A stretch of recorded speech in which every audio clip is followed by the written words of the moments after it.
Georgian troops escort us deep into disputed territory. Tensions have remained high here ever since the 2008 Russia-Georgia conflict.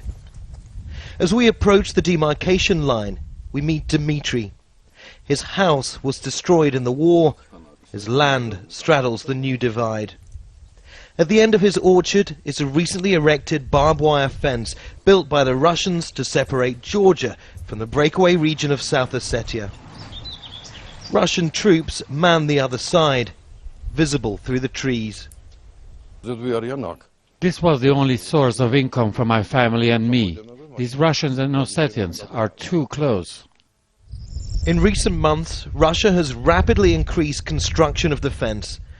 Kilometers of wire now cut through communities whose people used to roam freely for generations. David Vanishvili's farm is now on the South Ossetian side.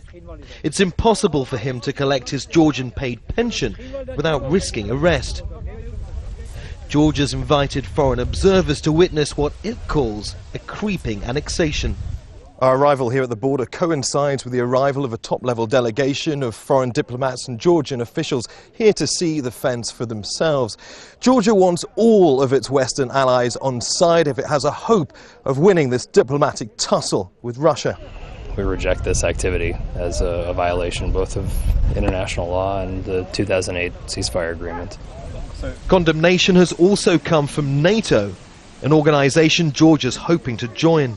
Let me be very clear, the border runs along the Caucasus Mountains and not here, because the South Ossetia occupied Tkhinval region together with Abkhazia is a part of Georgian sovereign territory. Russia says the fence is being erected legally after Moscow took administrative control of South Ossetia after the war. Moscow now recognizes the region as a new country, but only a handful of Russia's allies support that claim.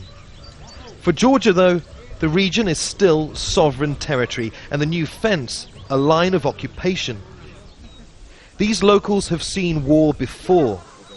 Another territorial dispute makes their lives here more uncertain. Neave, Al Jazeera, on the Georgian South Ossetian border.